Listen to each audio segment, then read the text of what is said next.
Okay, good evening, everybody. It is David Schmidt, and welcome to our product training webinar this evening. Great to have you all here. It has been an absolutely fantastic and phenomenal year for LifeWave. I think all of you know that. So there's a lot to be thankful for as we enter into the holiday season. So as this is the final product training webinar before the end of the year, I want to take this opportunity to thank all of you for being part of our LifeWave family. And I'd also like to wish all of you a very happy and healthy holiday season and best wishes for a very prosperous 2020. It's going to be an amazing year, and I'm glad you're all here to be a part of it. So this evening, I thought what we would do is wrap up 2020 with a subject that I think you'll find very interesting. And this has to do with how to optimize X39, but specifically, we want to look at the subject of supplementing with copper and the amount of copper in the diet. Now, of course, X39 elevates copper peptide. So copper peptide is a combination of GHK, which is a tripeptide, meaning 3 amino acids held together. And then copper peptide, or GHK, has a very high affinity for copper, so it will bind with it. And that's where the magic occurs. So because copper peptide activates stem cells, this is something that we should be very concerned about. How much copper do we need to get the most out of X39? And also, what are some of the minimums? What are the maximums? Are there any safety issues that we need to be aware of? Because many doctors think that copper is toxic. So we're going to be talking about that this evening as well. We'll also talk about recommended amounts for copper supplementation for optimizing effects with X39. So let's go ahead and get started and dig into this. I think you're going to find it very, very interesting. As well as enlightening as to some of the benefits of copper that you may not be familiar with. So let's go ahead and get started. Also, one reminder, I am not a medical doctor. This is not medical advice. Take this information so you're educated, you can make your own decision, or you can take this information to your healthcare practitioner and have them make a decision about what's best for you. Okay, so with that disclaimer, let's get started. All right, so let's go ahead to this first website, which is going to be for the NIH, National Institutes of Health, which of course is part of the United States government. Now, the first thing I'm going to tell you is that by and large, this is an excellent website that is loaded with information about copper and its role in human nutrition. There's a number of references here that talk about recommended amounts of copper and some variants. Also talks about how we get copper in the diet, deficiency symptoms, and other things. But what I want to move down to now are the recommended intakes, because we're going to start to see a pattern developing here. That's very interesting, and we should take note of it because there's some inconsistencies. So first, let's look at recommended intakes. Now, if we go down to adult men and women over the age of 19, we can see that the recommended amount is 900 micrograms per day. So we could simply round that up and to 1 milligram. So 1,000 micrograms is 1 milligram. All right. So the U.S. government is recommending today just under 1 milligram per day of copper. So keep that in mind as we go through the rest of this information. That will become important. Now let's scroll down a little bit here, because then the website goes on to show dietary sources of copper, and you might start to ask yourself some questions. Now, first thing is, if you speak with many medical doctors, they will tell you that copper is toxic and you should not supplement with copper. I believe that information to be largely erroneous, and we'll discuss why. The first thing, if copper is toxic, let's look at liver, okay, as perhaps the #1 source of dietary copper. And 3 ounces, of course, is rather small. We could imagine that if someone has a large piece of liver, which you can get at many restaurants, we might be talking about more like 8 to 12 ounces of liver. Okay, so it could be 4 times this amount. And that would mean that if you went out to dinner and you had liver, you could be getting 50 milligrams of copper, or more than 50 times the recommended amount.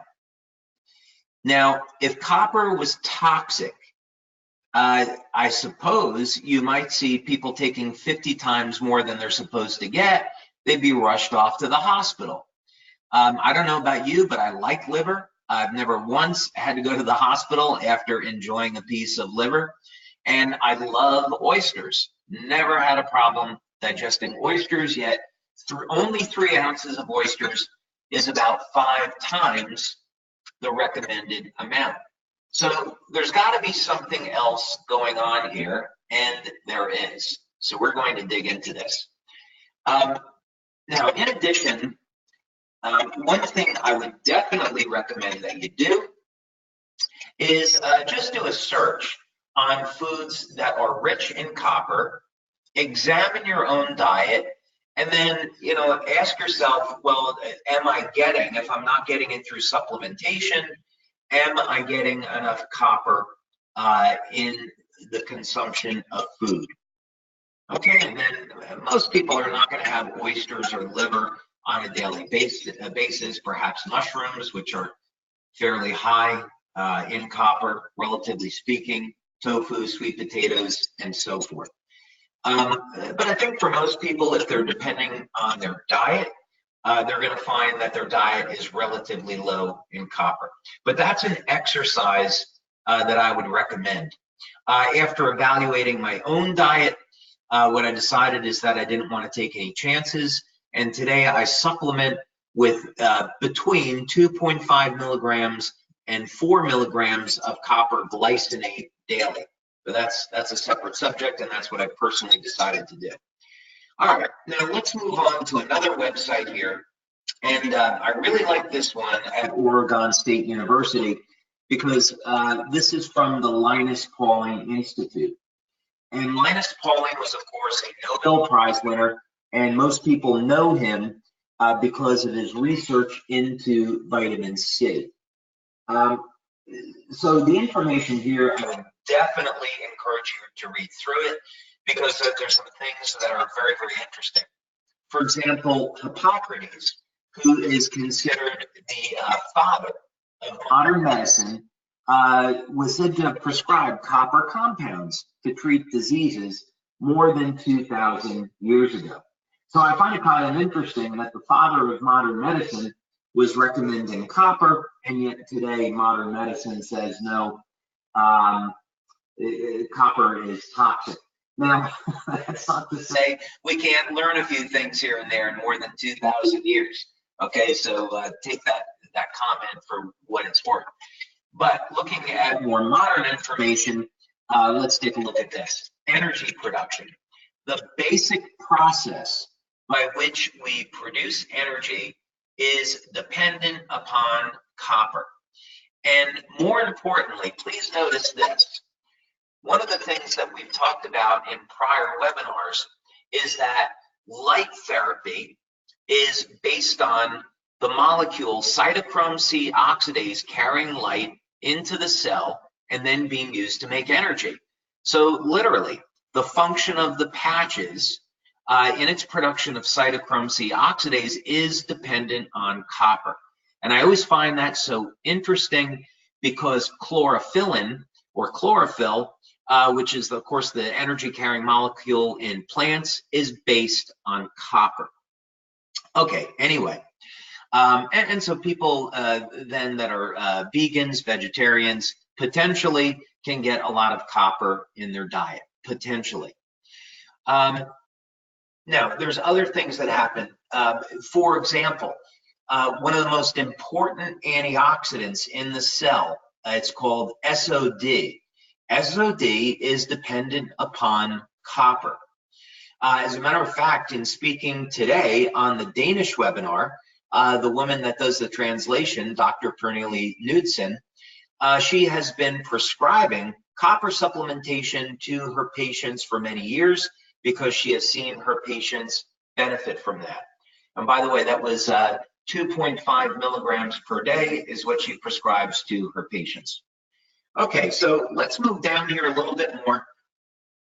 Here's the section over here on SOD and its relationship to copper, so you can read about that. Now, one thing that you should also know is that levels of copper in the body can greatly depend on intake of zinc and vitamin C. So in other words, if people are taking large amounts of vitamin C, like many people do, they can be inadvertently reducing their levels of copper. So everything needs to be in balance here. There's also ratios between zinc and copper. And so men, if you're supplementing with zinc to elevate your testosterone levels or your sperm count, bear in mind that you should also be supplementing with copper. Okay, just as a precaution. All right, now we get down here into some recommendations, but I want to skip down closer to the bottom. And we want to go to Linus Pauling recommendations, because here's where it gets rather interesting. So on the one hand, saying, okay, look, the US government is recommending that people take just under 1 milligram per day, or they get 1 milligram a day of copper in their diet for an adult, and that it's sufficient to prevent deficiency. Meaning, US government recommends 60 milligrams of vitamin C per day so that we won't get scurvy. But that doesn't mean that 60 milligrams of vitamin C is what's optimum for our health. And they're saying the same thing about copper. They're saying that it's a little difficult to determine the levels of copper that will most likely promote optimum health. But on the other hand, it's above that minimum of 1 milligram. So we need to dig a little bit deeper here to see, has any research been done? How can we have information that tells us what's the optimum amount of copper? All right, and fortunately, that information exists, and we are going to go right to the authority on copper peptide, and that is Dr. Lauren Picard. Now, I think Lauren Picard has become a hero of mine in the sense that his work on copper peptide deserves a Nobel Prize. He made it possible in some regard. His research, if he hadn't done his research on GHK, I never would have known about it, and we wouldn't have an X39 patch today. So my hat's off to Lauren Picard for the discovery of copper peptide. So because Dr. Picard has had 45 years now of study, I think actually it's coming up on 50 years of study into copper peptide, he has some very definite opinions about copper supplementation. So I would refer you over to this website. It's got fantastic information, and it gets into a lot of detail about copper and its role in human health. So what I've done is I pulled out a few quotes from Dr. Picard, and I wanted to go through this because it is fairly interesting. Now, bear in mind, information, especially in the field of medicine and health, changes all the time. New discoveries are made all the time, so we need to keep that in mind. But it kind of starts out here by making the case that back in 1958, that a typical diet would supply 2 to 5 milligrams of copper per day. I don't know if that's true or not, but that's kind of interesting. I don't think we might say that today. But in any case, he goes on to say, in this same edition, it was also stated that copper intake as high as 3 milligrams per day may be necessary to maintain good health. Now, that in and of itself, that conclusion is interesting, given that the FDA was at 2 milligrams per day as a recommendation in the 1980s, but now they've lowered the minimum amount of copper, or the RDA, to just under 1 milligram. I find that unusual, actually, in light of some other information we're going to present. So Dr. Picard goes on to say that in 1989, the Natural Research Council was recommending intake of daily copper of 1.5 to 3 milligrams per day.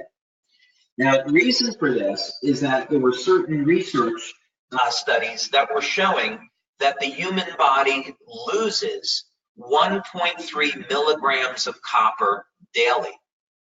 So back to the recommendation from the National Institutes of Health is that if we're only getting less than 1 milligram per day of copper, in theory, not only are we not optimizing our health, but we're also potentially creating a deficiency. Now, the World Health Organization stated that 10 milligrams per day was safe and it was the tolerable upper limit. So they found through research that there were no side effects of getting as much as 10 milligrams in your diet. And again, we're going to dig into that a little bit deeper. This is a concern that many doctors have. If you're taking supplemental copper, is it toxic? Well, according to WHO, if you're not exceeding 10 milligrams, then it's not toxic. Okay, so in the past, when I've recommended that people take 2.5 milligrams based on their doctor's consent, this is where that recommendation comes from. Most people are not going to get a few milligrams in their diet, and supplementing with 2.5 milligrams is a good precaution. All right. Even other studies as recently as 2010 have stated that optimum intake of copper would be about 2.6 milligrams per day. And again, what we're concerned about here is that we want to increase production of copper peptide. So we need to have additional copper to take advantage of that for activating stem cells. I should point out, by the way, that copper is one of those least expensive supplements you can buy. So it's not going to break anyone's budget. Here's the statement here. Take into consideration that the estimated daily loss of copper is about 1.3 milligrams per day. So this again is why some researchers are recommending not consuming less than 2 milligrams per day. Okay, more studies here. This one is interesting because what it's showing, this was a study done with humans, because for us, that's always going to be the best studies to look at. Supplementing with 4 to 7 milligrams promotes positive actions, in other words, improvement in health. Now, I've got my own theories about this, but heart disease, as we know, is the #1 killer. Cancer, unfortunately, not too far behind. But look at this, lowering LDL levels. So is it possible that supplementing with copper could lead to a decreased incidence of heart disease? Perhaps. Of course, also suggesting not to exceed 10 milligrams per day total, which would be a combination of supplementation and diet. Now, as we talk about potential toxicity, take a look at this. Again, U.S. government's recommending less than 1 milligram per day of copper. Here's an experiment done, now, albeit that this was back in 1953, but it's still valid today. Injections of 50 milligrams, so 50 times the recommended dose by the FDA, injected directly into the blood, and look what happens here. these high levels of copper are completely cleared from the body within 4 hours. Reason for this, as is noted down over here in this 2003-2005 study, is that the body is capable of balancing its levels of copper, or it's called the mechanism of copper homeostasis. But blood levels of copper can balance out. In this study, what was great about it is that researchers gave healthy volunteers 4 to 8 milligrams of copper a day for 1 to 3 months, and there were no adverse effects. So there is a huge amount of information in this area. Basically, the conclusion that I've come to for myself is that I want to supplement with copper at least 2.5 milligrams per day, just to make sure that I'm getting enough. And of course, you should get your blood work checked.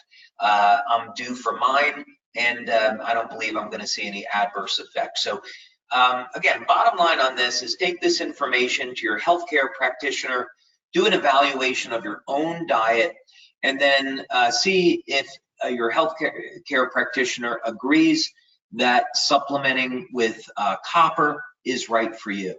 I should also recommend that copper supplements are very easy to get here in the United States. You can go to many supermarkets like Whole Foods, Sprouts. You can go to vitamin stores, and you can pick up 2.5 milligrams of copper glycinate. There's also a chelated form of copper as well. What I see in research studies is usage of copper glycinate because it's so common and it's readily available. All right, so with that, let's go to some questions. I see we got a lot of questions here, I think.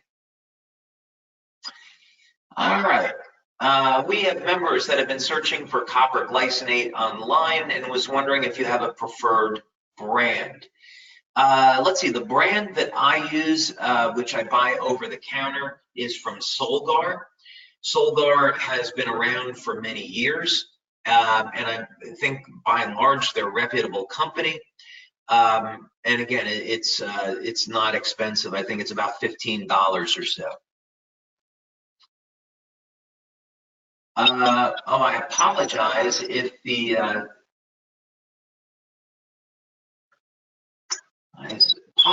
the sound is not good. I've been doing webinars all day.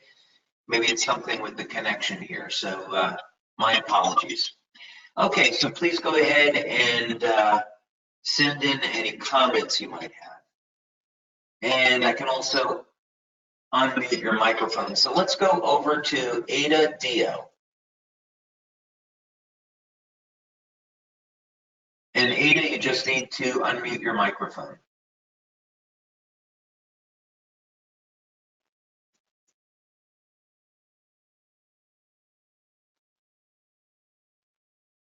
There we go. Hey, Ada, you're on.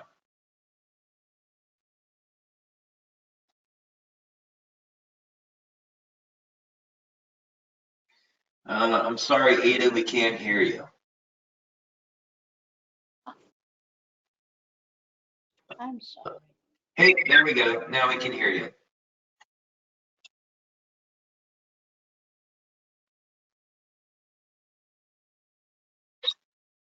All right. We're going to go to someone else. Let's see.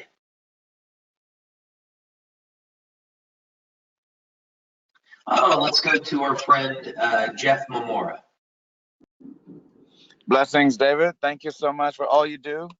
Oh, Jeff, thank you. I'm glad we're getting the opportunity to talk. I want to take this opportunity actually to thank you for all of the humanitarian work that you did in 2019. It's so very much appreciated. You've touched so many lives, Jeff, and thank you. Many blessings to you in the year to come. Oh, thank you so much. Yeah, and it's still ongoing. So I'm honored and I'm very humbled. And thank you so much, David. I appreciate you. Thank you, Jeff. Me as well. What's your question? So the question is, it's kind of like a question and sharing at the same time. Okay. So I've been actually doing a lot of testing, in terms of energetic testing and mineralization. So when I dose myself, and how should I make this more general? Basically, the ionic version of a liquid, it works really fast. And how do you feel about ionic form of minerals? I think ionic forms are excellent. They are more difficult to come by, but I would agree with you that ionic forms are excellent. Okay, yeah, and they're pretty affordable and cheap also. And Right. I usually been sharing this combination, so they take at the same time, so the ratio and the zinc and the copper could be optimum for a person, especially with the X39 usage. Perfect. Yeah, that is great. It's I usually don't mention ionic minerals because they're not as common as the chelated or amino acid bound minerals, but the delivery is outstanding and it gets right into the cell. So I agree that is an excellent form of copper and Yep. other minerals as well. Okay, thank you so much, David. I just would like to check in with the master. You're Oh our. God. Yeah, I don't know about that, but I definitely appreciate you sharing that with everyone. Thank you so much, David. Much love and light to you. Stay Thank you, blessed. Jeff. You as well. Thank you. Okay. All right. And by the way, we are going to be looking at some new humanitarian projects coming up in 2020. I've been discussing that with Jim Caldwell, but we have just been so fortunate this past year to be as successful as we have been, and we want to find new and better and bigger ways to give back to the community. So look for more of that coming next year. All right, let's go to Nina Rubin.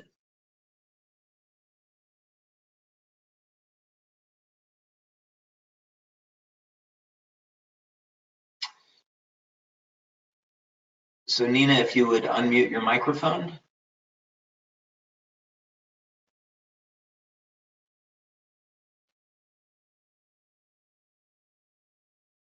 Oh, there we go. Okay, hi, David. Hi, Nina. Hi, actually, I don't even know how I got in on the call queue. I'm thrilled to speak to you. But I've been using I have a friend we're waiting for test results on her. We don't know what's going on, and I've been using the patches on her to help eliminate some of her pain. Now, is there a limit to the amount of patches I can use on her? What type of pain does she have? What is it caused by? Okay, she has a very bad sciatica, which is her main problem, and it's running down her side. Okay. Yeah, generally speaking, we have a very good protocol for sciatica. You may have seen it in LifeWave. So you have a few options here. One is you could apply the Eon patch to the back of the neck, and then you're going to apply the tan patch to the pain at the base of the spine. Yes. And then you apply the white patch on top of the foot that the pain radiates down to. On the top of the foot, so you mean by the toes? Yeah, so this would be, if you went on top of the foot, it would be kind of the webbing there between the big toe and the next toe over. Yeah, she also has a horrible cough that she's had for almost 4 months. She had a PET scan yesterday. We're waiting for test results. But I did the cough protocol on her last night. I don't have the carnosine, but I used the other 3 patches, and it seems to be helping. Okay, excellent. Yeah, what I would say is that you use the patches intelligently. It's not that you have to blanket the body with a lot of patches. A few patches can do the job. And you do have a couple of options. But again, generally for sciatic nerve pain, Eon at the back of the neck, tan patch on the pain on the lower back, and then white patch on top of the foot where the pain radiates down to. Perfect. That's great. Right. Thank you. Thank you, Nina. Okay. All right, we got some more questions. Let's see. Someone's asking about the brand of copper that I recommended, and it's copper glycinate by Solgar. Okay. Oh, are there any forms of beef that are also high in copper? And what about chicken livers? Somebody asked me this before, actually. The information that I put up on screen was beef liver. And I had seen the information before about chicken liver and copper, but I can't tell you I remember the exact amount. So if I'm not sure, I'd rather not say. But you can certainly find that information online. Okay, now we're getting a ton of questions. I'm not going to be able to get to them all because we're at the bottom of the hour. Can my doctor order a blood lab work to monitor my copper level? Yes, absolutely. Yeah, generally there's blood tests where you can look at levels of zinc, levels of copper, level of magnesium. Just ask, they'll know. They'll work with a clinical nutritionist. So there are medical doctors that specialize in clinical nutrition, and they run these type of tests all the time. So I would definitely recommend that. Okay, yeah, there's some other points here. There are going to be some things like cilantro, for example, that will remove copper and zinc and iron from the body. So in Vietnam, many of the Vietnamese soups, in Thailand, they'll be very rich in cilantro. So cilantro, if you have it regularly, can reduce your body's levels of both good and bad metals. So cilantro has been a traditional herb for removing mercury and other heavy metals from the body, which is true, but prolonged use can remove the good metals as well. This is talking about glutathione, and glutathione removes heavy metals. You once stated it will not remove natural copper in the body. Wouldn't that mean that supplementing with copper would be removed by glutathione? No, not necessarily.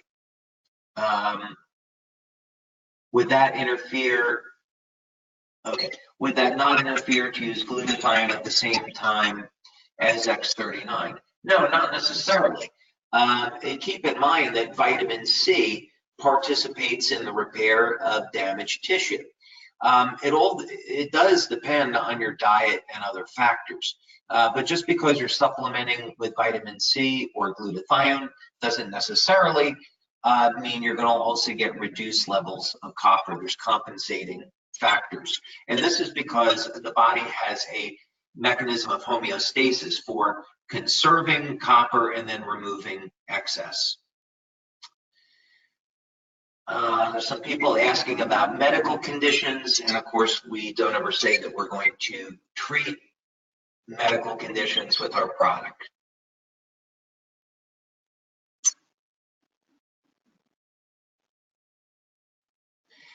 Okay, here's a question.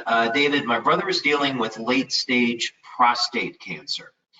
Okay, fortunately, there are a number of things for prostate cancer.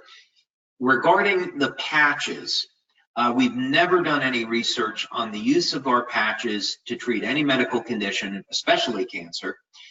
And prostate cancer is relatively tricky. What we have seen anecdotally is with the Eon patch, it can help with some of the symptoms of prostate hyperplasia or inflammation of the prostate. And that would be the nerves from the prostate run to the lower back. So the first thing is applying an Eon patch to the lower back. It's about L3, L4.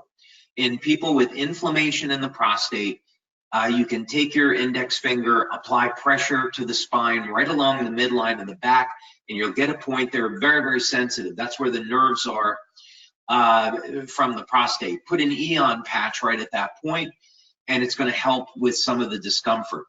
Now, my go-to on something like prostate cancer would be grapeseed extract and resveratrol. There is a significant amount of research showing that grapeseed extract kills prostate cancer cells. The amounts that you see in the literature that show up are around 600 milligrams or so by day, per day going by memory. And then you take a smaller amount of resveratrol, 100, maybe even up to 500 milligrams per day of trans resveratrol to support the action of the grapeseed extract.